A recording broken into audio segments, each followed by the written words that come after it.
20 रुपयाच्या पुढे कांदा नाही 15 आणि 20 रुपयाच्या 3 रुपये किलो कांदा कसा पडून मला सांगा तुम्ही.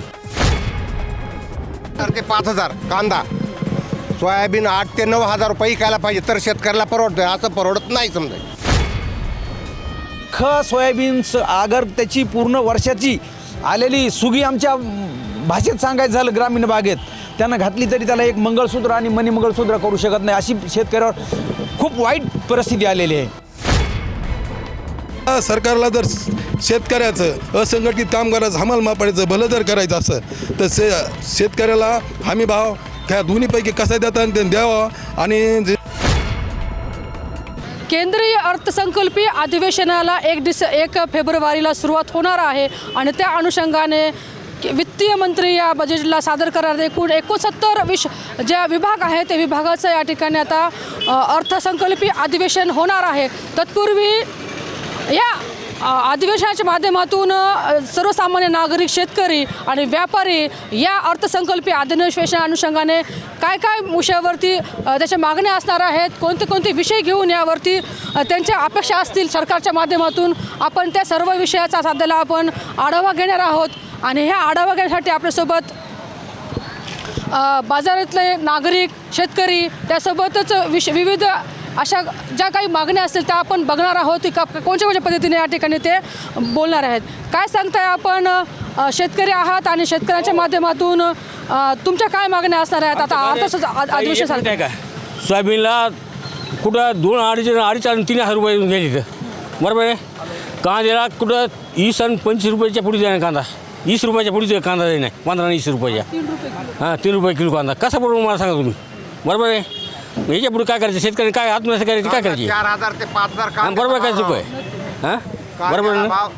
काय सांग 4,000 ते 5,000 कांदा सोयाबीन 8 ते 9,000 रुपये विकायला पाहिजे तर शेतकऱ्याला परवडतं. असं परवडत नाही समजा. शेतकऱ्याला फाशी घेतल्याशिवाय दुसरं काही इलाज राहिलेला नाही.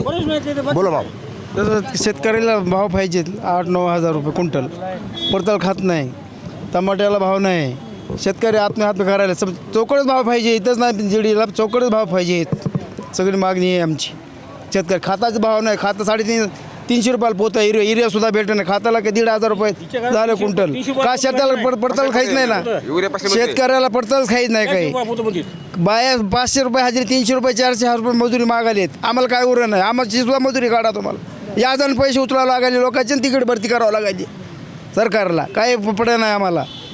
याजण पैसे उचलावं लागते तिकडे भरती करावं लागतं सरकारची. हे मग आमची मागणी आहे. बाकी काय नाही. काय मागणी असणार आहे तुमच्या आता काय म्हणले सरकारला तुमची काय मागणी असतात. आम्हाला जास्तीत जास्त भाव मिळायला पाहिजेत. नाही तर शेतकरी आत्महत्या करल्याशिवाय दुसरा इलाजच राहिलेला नाही समजायचं. हां या ठिकाणी आणि काय या विषयावरती बोलण्यासाठी लोक आहेत. काय सांगताय तुम्ही आता बजेट सादर होणार आहे. तत्पूर्वी बजेट सादर झाल्यानंतर आपण म्हणतो की हा विषय घेणं महत्त्वाचं होतं त्याच्यावरती हे प्रावधान होणं महत्त्वाचं होतं. मात्र आता बजेट सादर करायच्या अगोदर हा विषय येतोय तर मागण्या काय असतील आपल्या सरकारला. ताई खताचे भाव जे आहेत ती गगनाला भिडलेले आहेत. 2 ते 2.5 रुपये एक पोतं असते खताचं. औषधं त्याची कसलीच गॅरंटी नाही. त्याला ते कसलं बोगस आहे का काही त्याला म्हणजे त्याला सांगताच येत नाही. औषधाचे भाव पण गगनाला गेलेले आहेत. आणि कापसाचे भाव जर बघितलं तर त्याला कुणी कुत्रं विचारणा अशी परिस्थिती झालेली आहे. 10,000पेक्षा कापसाला भाव हमी भाव शासनाने दिलेला पाहिजे. आणि जो इतर माल आहे ऊसाचे भाव देखील हमी भावाने म्हणजे जास्तीत जास्त 3 ते 4,000 रुपये भाव टन ऊसाला देखील भाव मिळाला पाहिजे. आणि शासनानं बियाण्यासाठी आणि खतासाठी हे भाव कमी करायला पाहिजेत. हे म्हणजे शासनाचं बिलकुल शेतकऱ्याकडे लक्ष नाही. शेतकऱ्याला आत्महत्येशिवाय पर्यायच नाही उरलेला. त्याच्यात शेतकऱ्याला मजुराला सारखंच आहे. मजुराची देखील भूमिका अशीच आहे. कारण शेतीमध्ये कष्ट करणारा मजूर बी त्याला पण तीच परिस्थिती आहे. फक्त आजची पोझिशन असं आहे की कष्ट करतो पैसा खिशात येतो पण कुठं जातो ते पताच नाही. घरी गेलं तर काहीच नाही. 1,000-2,000ला कसलाच बाजार येत नाही. कुठल्या विषयाचं काय सांगायसारखं नाही. म्हणजे जर कोलगेट जर विचार केला तर प्रत्येक बिलामध्ये कोलगेटचा जर भाव बघितला तर त्याचा कितीतरी भाव वाढलेला असतो. आणि शेतीच्या मालाचा काहीच विषय नाही. शेतकऱ्याचा कोणी म्हणजे विचारच करायला उरलं नाही. आमची आज विनंती आहे की सरकार मायबापाने शेतकऱ्याकडे बघावा आणि शेतकऱ्याचे हमी भाव हे वाढवून द्यावे आणि महत्त्वाचा विषय म्हणजे बी बियाण्यावरले भाव कमी करावे, तर शेतकरी वाचू शकतो. नसता शेतकरी देशातला वाचू शकत नाही ताई. देशातला शेतकरी आत्महत्येशिवाय पर्यायच नाही. तर आपण पाहू शकतो या ठिकाणी शेतकऱ्यांना आपल्या ठिकाणी मागण्या मांडलेल्या आहेत. सरकारबाई काय सांगताय, आता अर्थसंकल्पीय अधिवेशनाला आता एक तारखेला सुरुवात होणार आहे. तत्पूर्वी नागरिक म्हणून कशा पद्धतीने हे सादर केलं पाहिजे बजेट आणि याच्यामध्ये कोणते कोणते प्रावधान घेतले पाहिजे सरकारने? नाबार्डची जी स्कीम बंद झालेली आहे ती गव्हर्नमेंटनं चालू करायला पाहिजे वेअरहाऊसिंगसाठी. हां, ती मागणी आहे माझी व्यापाऱ्यासाठी. हां, का बंद केली असेल ती गव्हर्नमेंट ते आम्हाला आयडिया नाही, पण ती नाबार्डची स्कीम जी आहे त्याच्यानं सगळे वेअरहाऊसिंग बंद झालेत, ते वापस चालू होईल ती स्कीम. ती गव्हर्नमेंटनं 1-2 वर्षापासून बंद आहे. हां, काय सांगताय तुम्ही? आता ह्या मार्केटमध्ये सध्याला पाहायला गेलं तर आपण प्रचंड महागाई दिसून येत आहे, मात्र जो पोशिंदा आहे शेतकरी त्याच्या हातामध्ये काही मिळत नाही. तुम्ही कसं बघता सगळ्या प्रकार? आता या ठिकाणी अर्थसंकल्प अधिवेशन सादर केलं जाणार आहे. या ठिकाणी गव्हर्मेंट जे आत्ताच सर्व शेतकऱ्यांनी जे सांगितलं आहे की जे शासनाचे हमीभाव आहेत हे फार कमी आहेत. आज सोयाबीनची बॅग जर काढायची म्हणली म्हणजे त्याचं काढणी 4,000पेक्षा जास्त भाव आहे काढणीला, आणि ते सोयाबीनची बॅग आहे कमीत कमी त्याचं बियाणं 3,500-4,000ला. त्याचं फवारणी नंतर त्याची पेरणी हे खर्च आणि शासनाचा जे आज हमीभाव आहे 5,328 रुपये हे फार कमी भाव आहे. शेतकऱ्याला कमीत कमी 7,000 रुपये शासनाने हमीभाव दिला तर शेतकरी त्या सोयाबीन असेल कापूस 8,000 रुपये भाव शासनाचा देताना त्याच्यामध्ये पुन्हा सांगतात ए ग्रेड बी ग्रेड त्याच्यातसुद्धा भाव कमी देतात. सोयाबीनलासुद्धा त्याचं शासनानं खरेदी केली. सोयाबीन त्याच्यामध्ये फक्त नंबर 1 असेल तरच सोयाबीन खरेदी, त्याच्यात मग डागीला आला की वापस घेऊन जा, त्याची चाळणी करून द्या. आता शेतकऱ्याच्या शेतामध्ये सोयाबीन जे येतं आहे ते शेतकरी तर निवड करू शकत नाही. उद्या पाऊस आहे, उद्या कमी पाऊस आला सोयाबीन लहान होईल, जास्त पाऊस झाला तर डागील म्हणजे काळं होईल, कधी पाऊस काढता त्या मातीमध्ये जातं आहे. तर हे शासनानं सरसकट सोयाबीन ही जात म्हणलं की ते त्याच्यात ग्रेड बघायचा नाही, ते सरसकट काही ते म्हणजे सोयाबीन म्हणलं की सोयाबीन सगळ्यांना सरसकट 7,000 रुपये भाव दिला तर शेतकरी जगू शकतंय, तरच शेतकरी हा बळीराजा सुखावन आणि आनंदात खाईल. नाहीतर खताचे भाव आता सांगितल्याप्रमाणे गगनाला भिडलेले आहेत, औषधाचे भाव जास्त आहेत, मजुराचे भाव जास्त आहेत आणि हमी भाव कमी आहेत. त्याच्यामुळं शेतकऱ्याला काय पदरात पडलेलं नाही. तुम्ही आज बघा शेतकरी, आज हे मार्केटमध्ये सगळीकडे बघा शेतकरी सुखी. आता लग्न करायचं म्हणलं कुणाला काही झालं तर आज अशी परिस्थिती शेतकऱ्यावर, सोन्याचे भाव 1.5 लाखापेक्षा जास्त झालेले आहेत. जर त्याला शेतकरी आम्ही गरीब कुटुंब म्हणून जरी करायचं म्हणून त्याला मनी मंगळसूत्र तर करावं लागेल. अख्खं सोयाबीन अगर त्याची पूर्ण वर्षाची आलेली सुगी आमच्या भाषेत सांगायचं झालं ग्रामीण भागेत त्यानं घातली तरी त्याला एक मंगळसूत्र आणि मनी मंगळसूत्र करू शकत नाही. अशी शेतकऱ्यावर खूप वाईट परिस्थिती आलेली आहे. काय सांगताय, आता अर्थसंकल्पीय अधिवेशनाचं मांडणी होणार आहे आणि याच्यामध्ये नागरिक म्हणून काय असणार? या अर्थसंकल्पात रेल्वेचं बजेट आहे, तर रेल्वेचं बजेट कमी केलं आहे असं ऐकण्यात आलं आहे. परंतु सरकारने रेल्वेचं बजेट वाढवावं आणि या अर्थसंकल्पात रेल्वेची भाववाढ करू नये व रेल्वेची माल वाहतूक, शेतकऱ्यांचा माल असेल, व्यापारी माल वाहतूक असेल किंवा प्रवासी वाहतूक असेल, ती किफायती दरामध्ये भाववाढ न करता किफायती दरांमध्ये ही वाहतूक करावी, ह्या अपेक्षा या बजेटमध्ये एक नागरिक म्हणून मी व्यक्त करतो. कसं बघतं सगळ्या परिस्थितीला? आता नेहमीच शेतकऱ्याच्या वतीने आवाज उचलला जातो, मात्र सरकार कुठंतरी दुर्लक्ष करत असल्याचे देखील या ठिकाणी शेतकऱ्याच्या माध्यमातून सूर आलेला आहे. मात्र तुम्ही काय सांगताय, आता ह्या 2026-27 अर्थसंकल्प बजेट सादर होणार आहे 1 तारखेला, मागण्या काय असणार आहेत सरकारच्या माध्यमातून? टाइम्स मराठी न्यूजनं आज या ठिकाणी शेतकऱ्यांचं जे काही दबलेला आवाज आहे तो या ठिकाणी लोकांसमोर आणण्यासाठी जे काही हे केलं आहे त्याबद्दल पहिल्यांदा आपलं स्वागत करतो. खरोखरच देशाचा पोशिंदा शेतकरी आज सर्वात जास्त दुर्लक्षित आहे.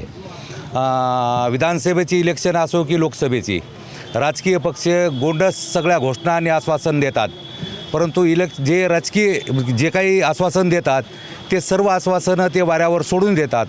शेतकऱ्यांच्या शेतीमालाला उत्पादन खर्च वजा जाता दीडपट नफ्याचा हमीभाव देऊ या पद्धतीनं किंवा स्वामीनाथन समितीच्या शिफारसी या ठिकाणी लागू करू अशा पद्धतीचं आश्वासन दिलं होतं. परंतु ते सर्व आश्वासन आतापर्यंतच्या सरकारने पायदळी तुडविलेले आहेत. म्हणून शेतकरी महाराष्ट्रामध्ये जगामध्ये म्हणजे भारतामध्ये सर्वात जास्त आत्महत्या कुठं होत असेल तर त्या महाराष्ट्रामध्ये होत आहे. आणि हे आत्महत्या जर रोखायच्या असतील तर शेतकऱ्यांच्या शेतीमालाला उत्पादन खर्च वजा जाता दीडपट नफ्याचं हमीभाव या ठिकाणी दिलं पाहिजे. आज काय झालं, सोयाबीनला 6,000 रुपये भाव देऊ म्हणले.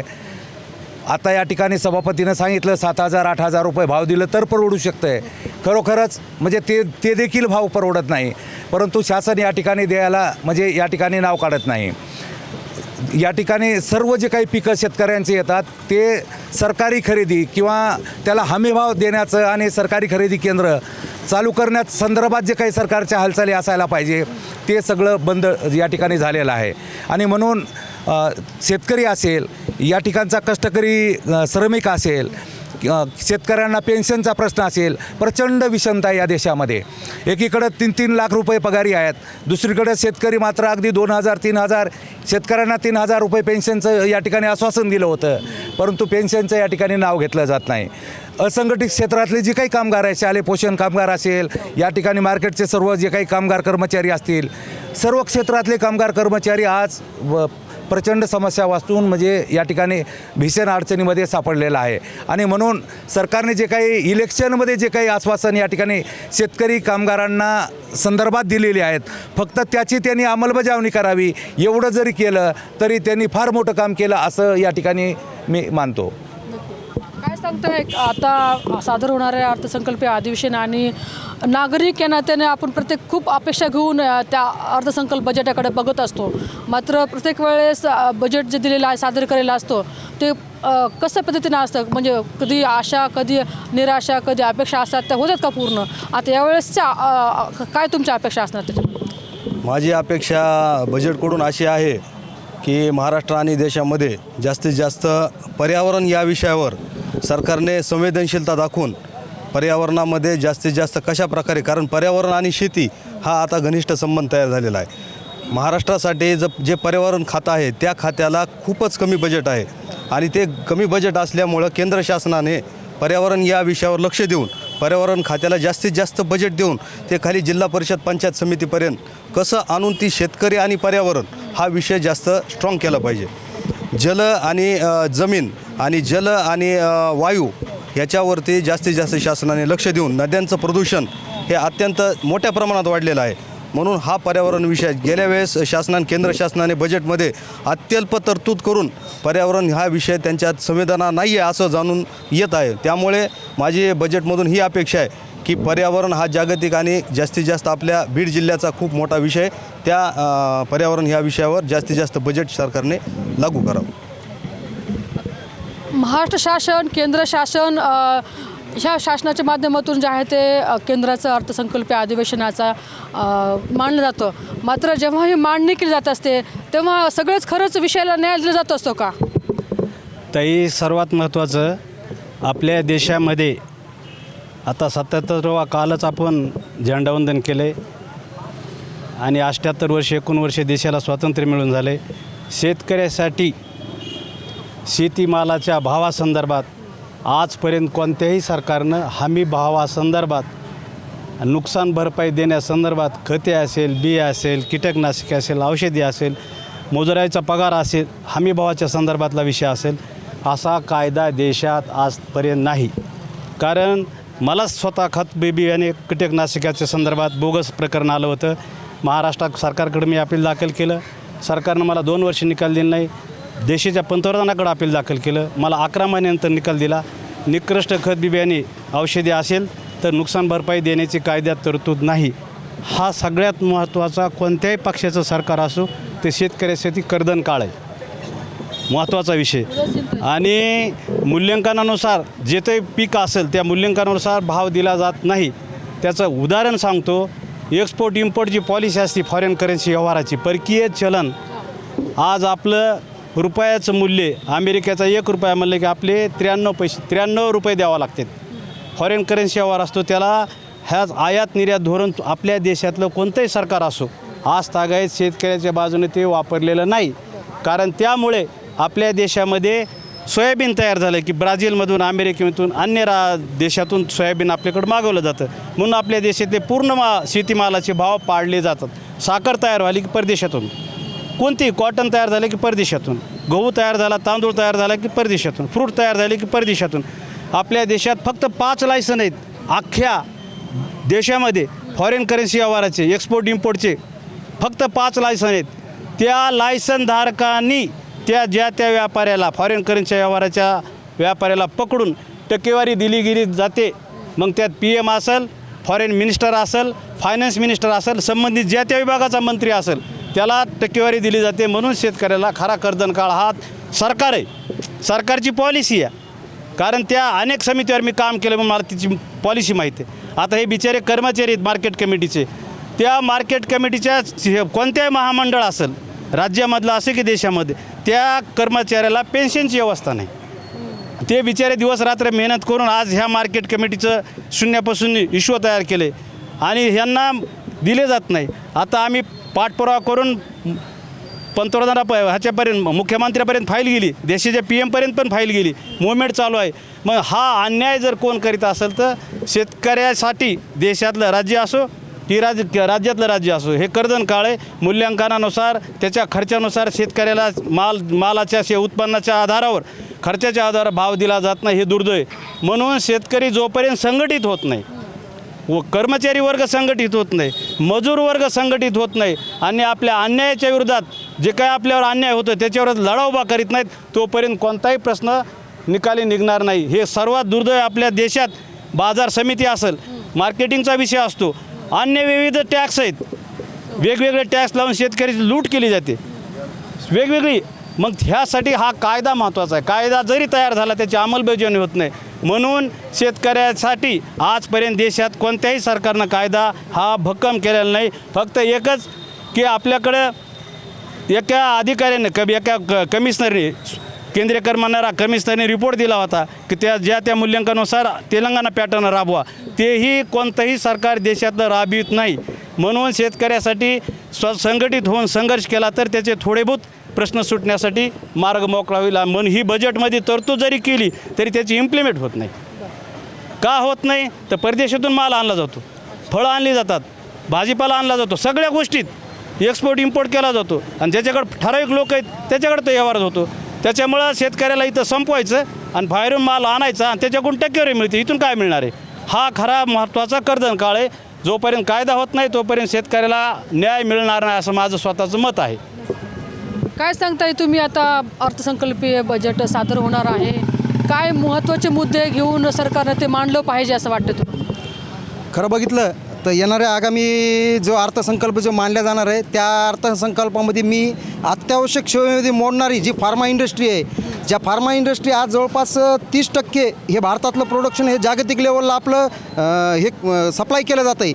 मग त्याचा रेव्हेन्यू आपल्याकडं कितीतरी पटीत येत असताना मग हे आपलं अत्यावश्यक सेवा म्हणून संबंध भारतवासियांना पूर्ण मेडिसिन किंवा जे लागणारे इक्विपमेंट आहेत ते पूर्णपणे टॅक्स फ्री करावेत. व त्याचबरोबर फर्टिलायझर्स जी इंडस्ट्री आहे, जी औषधी फवारणी जी असतील ते सुद्धा एक माफक दरात व कमी मी तर म्हणतो की टॅक्स फ्री करूनच ते उपलब्ध केली जावेत व त्याचबरोबर ते दर्जेदार असले पाहिजेत. मार्केट कमिटीमध्ये तुम्ही नेहमी उठता बसता, तुम्ही बघता की कामगार वर्ग असेल किंवा शेतकरी असेल, कोणते समस्या समोर जातो आणि ह्या सर्व समस्याचं निराकरण होण्यासाठी सरकार खरंच लक्ष देत आहे का?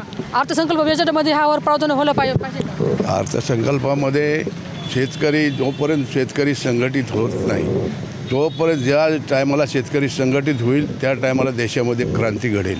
कारण कुठलेच भाव नाहीत, काहीच नाही आहे. शासनाचे भाव वेगळे, बाजारचे भाव वेगळे आणि कष्ट करीत असताना सोयाबीन कापणी करीत असताना सोयाबीनच्या बॅगला 5,000 रुपये द्यावं लागतात. मजुरी 2,000 रुपये, 7-8 रुपये एका बॅगला लागतात. ते एका बॅगमध्ये 1 क्विंटल माल झाला त्याचे भाव आहे ते 6,000 रुपये, 53, 52, 54 रुपये अशी परिस्थिती आहे. म्हणून याच्यामध्ये जास्तीत जास्त शेतकऱ्याला कसं सहकार्य करता येईल शासनाने करावं ही एवढीच विनंती करतो. समस्या समोर जातो आणि ह्या सर्व समस्याचं निराकरण होण्यासाठी सरकार खरंच लक्ष देत आहे का? अर्थसंकल्प बजेटमध्ये ह्यावर प्राधान्य व्हायला पाहिजे का? अर्थसंकल्पामध्ये जोपर्यंत शेतकरी संघटित होत नाही तोपर्यंत ज्या टायमाला शेतकरी संघटित होईल त्या टायमाला देशामध्ये क्रांती घडेल. कारण कुठलेच भाव नाहीत, काहीच नाही आहे. शासनाचे भाव वेगळे, बाजारचे भाव वेगळे. आणि कष्ट करीत असताना सोयाबीन कापणी करीत असताना सोयाबीनच्या बॅगला 5,000 रुपये द्यावं लागतात. मजुरी 2,000 रुपये, 7-8 रुपये एका बॅगला लागतात. ते एका बॅगमध्ये 1 क्विंटल माल झाला त्याचे भाव आहे ते 6,000 रुपये, 53, 52, 54 रुपये अशी परिस्थिती आहे. म्हणून याच्यामध्ये जास्तीत जास्त शेतकऱ्याला कसं सहकार्य करता येईल शासनाने करावं ही एवढीच विनंती करतो. काय सांगताय तुमचं काय असतं? मुळात भारत हा कृषीप्रधान देश आहे आणि अतिशय मोठा विशाल खंडप्राय देश आहे. सर्वात महत्त्वाचं म्हणजे शेतकऱ्यांचं वर्गीकरण करणं गरजेचं आहे. जे आदरणीय पंतप्रधानांनी बोलले होते की शेतकरी म्हणजे कोण ह्याची एक व्याख्या करणं आता खूप गरजेचं आहे. कारण बागायतदार असतील आणि एखादी स्कीम लागू झाली तर ते बागायतदार किंवा जे मोठमोठे शेतकरी त्यांच्याकडे जाते आणि जे गरजेचे आहेत जे शेतकरी आहेत त्यांच्यापर्यंत ती कोणतीच गोष्ट जात नाही. मागील 2014पासूनच खऱ्या अर्थाने क्रांतीला सुरुवात झालेली आहे आणि एवढा मोठा देश असल्यामुळं लोकसंख्या प्रचंड असल्यामुळं सरकारच्या अतिशय मोठ्या योजना ज्या युनोमध्ये सुद्धा आदरणीय पंतप्रधानांचं ज्यांनी कौतुक केलं होतं, लाडकी बहीण असेल, सगळ्या गोष्टी असेल, या सर्व थेट जनतेपर्यंत जाणार आहेत. फक्त जे मधली ब्रोकर सिस्टीम ही सिस्टीमला हे चांगल्या गोष्टी करायच्या नाही आहेत. आणि मला मागच्या अनेक क्रांतिकारक निर्णय झालेले आहेत आणि सरकारनं अतिशय चांगल्या गोष्टी केलेल्या आहेत. फक्त आम्हाला एकच गोष्ट करायची की जे मूलभूत शेतकऱ्यांसाठी काही योजना असतील, विमा योजना असेल, आत्ताच सांगितलं पंतप्रधानांनी प्रजासत्ताक दिनानिमित्त भाषणामध्ये की त्या योजना जर आपल्याला विम्याच्या पद्धतीचं जर शेतकरी विमा योजना जर खऱ्या अर्थाने इम्प्लिमेंट झाली किंवा राबवली गेली तर शेतकऱ्यांसाठी फार मोठी अशी गोष्ट असेल. जसं रस्त्याचं होतं, 70 वर्षापासून रस्त्याचं कामच नव्हतं. दळणवळणाचं मुळं शेतकऱ्यांचं सगळ्यात मोठं नुकसान होतं. पण आज दळणवळणाची सर्वोत्कृष्ट होत आहे आणि दळणवळणसुद्धा होत आहे आणि रेल्वेच्या मार्फत पण मोठी यंत्रणा उभारली जात आहे. फक्त आपल्याला एकच गोष्ट केली पाहिजे की सरकारच्या पाठीमागं चांगल्या गोष्टीसाठी ठामपणे उभं राहिलं पाहिजे आणि ज्या काही चुकीच्या गोष्टी आहेत, चुकीचा पॉईंट आहे, त्या चुकीच्या पॉईंटाचं निराकरण करणं गरजेचं आहे. काय सांगताय तुम्ही आता व्यापाऱ्याच्या माध्यमातून तुम्ही या झालेला आता? मी हमाल महापडीच्या वतीनं सरकारकडे अशी मागणी करतो. हा समाज अत्यंत कष्टकरी समाज आहे. त्यांना पाठीवर ओझे घेणे, माफ करणे, उतरून घेणे असे अत्यंत कमी अल्प पैशात काम करणारा वर्ग आहे. यांच्याकरता काही अपघाती दुर्दैवाने कुठं लागलं पडलं हे झालं ह्याच्याकरता विमा संरक्षण पाहिजेच. विमा संरक्षण तर सरकारनं त्या द्यायलाच पाहिजेत. आणि दुसरी गोष्ट 65 वर्षांनंतर गुडघे दुखतात, गुडघे उठू देत नाहीत. त्या माणसानं काय खायचं? बाकी कष्ट करणारा समाज असते मागं काही ठेवलेलं नसतं.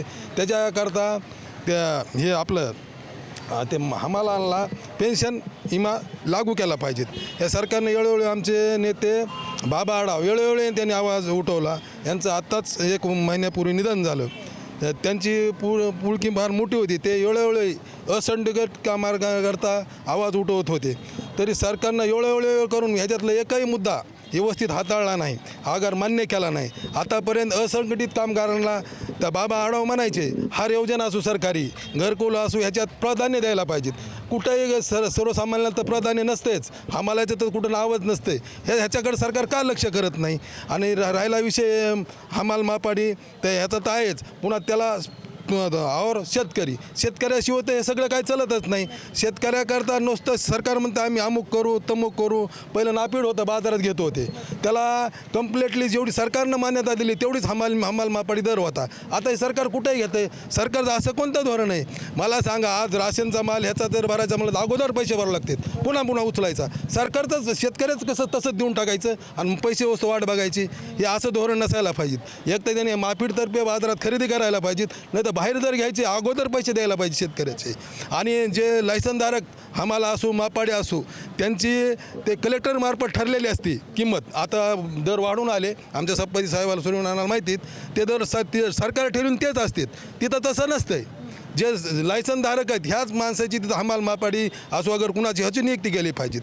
तर तर शेतकऱ्याची लूट थांबन. नंतर जर हे ह्यांच्या नियंत्रणाखाली जर नसले तर ते मनमानी काही घेऊ शकतात. मग ह्यांना सरकारला जर शेतकऱ्याचं असंघटित कामगाराचं हमाल मापाडीचं भलं जर करायचं असं तर शेतकऱ्याला हमी भाव ह्या दोन्हीपैकी कसा देतात ते द्यावं. आणि जे कष्टकरी का समाज आहे यांना पेन्शन विमाला असं लागू करावं. पुन्हा पडलं राहिलं विमा संरक्षण द्यावं. एवढ्या आमच्या मागण्या सरकारनं एवढं बाबा आढावाच्या प्रत्यार्थ तरी ध्यानात धरावं ही विनंती.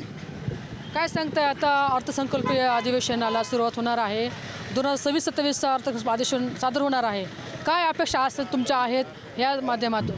सर्वात प्रथम परळीचा नागरिक या नात्याने परळीसाठी लातूर मुंबई जी रेल्वे आहे ती परळीपासून चालू करावी व ज्योतिर्लिंगाचं आपल्या ज्या कॅरिडॉर प्रकल्पामध्ये ज्योतिर्लिंगाचं समावेश करावा. आणि बाजार समितीच्या नात्याने मी असं सांगू इच्छितो की आताच आमच्या सभापती साहेबांनी सांगितलं की नंबर 1चा माल फक्त नापाराडला खरेदी जातो व आमच्या वसंतराव मुंडे साहेबांनी सांगितलं की मूल्यांकनाप्रमाणे त्याला भाव भेटला पाहिजे. माझं असं म्हणणं आहे की बाबा आता हे जर सरकार करू शकत निदान भाव फरक योजना तरी सरकारनं बाजार समितीच्या माध्यमातून राबविली पाहिजे. ज्यामुळे की सरकार खरंच शेतकऱ्याचा जो काही कमी दर्जाचा माल आहे बाजार समितीच्या जर पट्टीवर त्यांनी जर भाव फरक योजना शेतकऱ्याला दिली तर शेतकऱ्याचा खरंच त्याला फुल नाही फुलाची पाकळी म्हणून तो आनंदी राहून काहीतरी त्याच्यातून साध्य करू शकेल व आपल्या संसारासाठी 2 पैसे लागू शकेल.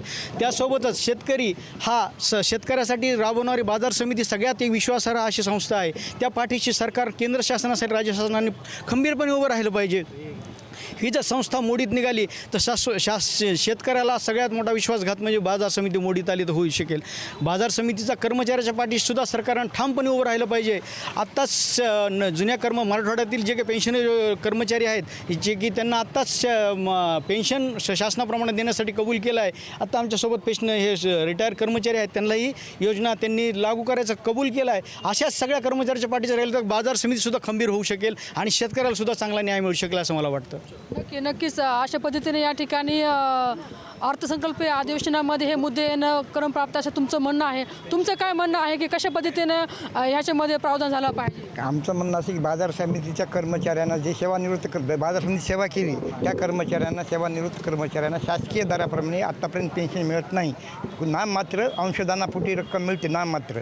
त्याच्यामुळे शासकीय दराप्रमाणे आम्हाला पेन्शन मिळावी ही आमची मागणी आहे. येत्या अधिवेशनात सरकारने मंजूर करावी ही विनंती. आपण आत्ताच पाहिलेलं आहे की या ठिकाणी जे नागरिक आहेत त्या नागरिकांनी आपलं या ठिकाणी म्हणणं मांडलेलं आहे. अर्थसंकल्पीय अधिवेशनाला आता 1 फेब्रुवारीला सुरुवात होणार आहे आणि या अधिवेशनामध्ये सरकारने जे दुर्लक्षित असे विषय आहेत महत्त्वाचे ते विषय अत्यंत गांभीर्याने घेण्याचं या ठिकाणी सांगितलेलं आहे.